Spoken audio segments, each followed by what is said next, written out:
Labs vakars. Es mēģināšu šovakar izstāstīt kādu būtisku lietu. Tur augstā bija daudz gaisa, daudz skābekļa, drusciņ kaunu slimību, un tāpēc izstāstīju pašu galveno, bet īsti neiedevu atslēgas.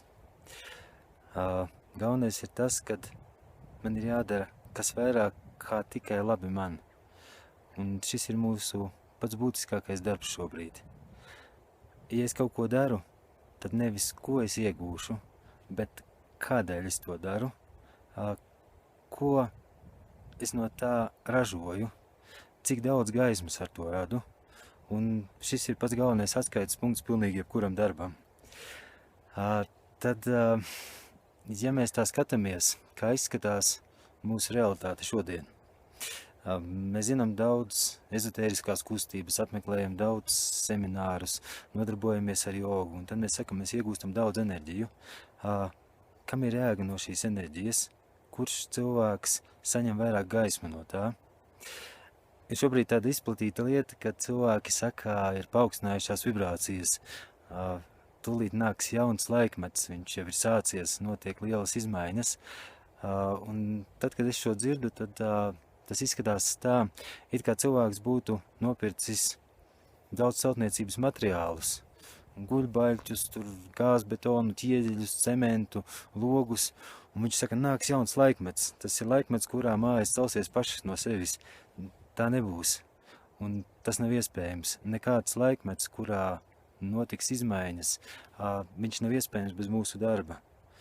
Un tad cilvēks, kurš šobrīd apmeklē ļoti daudz dažādus seminārus, viņš izskatās kā meistars, kurš nepārtraukti iet mācīties, kā šo māju būvēt. Kāds pats dzirdējis, kad ir jātaisa garīgas komunas, un tad tas izskatās tā, it kā šādu celtniecības materiālu īpašnieki daudz sapulcētos kopā baros un teikt, ka mēs tagad kopā veidosim kaut kādu jaunu vidi, bet tā māja neceļās no tā. Šis pats darbs, viņš ir ārkārtīgi vienkāršs. Dari otram cilvēkam to, kas viņam ir tīkams. Nedari neētiski. Skaties, lai katrā darbībā kādam cilvēkam būtu vairāk gaismas no tā. Kā to darīt? Man liekas, ka mums instrukcijas ir bijis tik daudz. Jau 2000 gadu atpakaļ uz zemes atnāca cilvēks, kas parādīja kā. Viņam likās, ka šis laikmets tad jau notiks. Mēs esam drusciņi atpalikuši, un šajā brīdī apmeklēt vēl kādus seminārus, ja iegūt vēl kādu informāciju, ir vienkārši izturēties nelietderīgi pret laiku. Šobrīd ir māja jāsāk celt, un šī māja jāsāk celt katram cilvēkam no sevis, no iekšienes. Palīdziet to citiem, bet tikai ar gaismu un tikai ar sirds darbu. Nemāciet kā. Katram cilvēkam tas ir jāsajūt, un šis ir pats būtiskākais darbs, kas šobrīd katram jādara. Nav vairāk jānodarbojās ar informāciju. Ir pienācis laiks, kurā mums ir jāstrādā. Tas ir pats galvenākais un pats svarīgākais, ko es šodien varēju pastāstīt un kas man šķiet būtisks šobrīd katram cilvēkam. Paldies!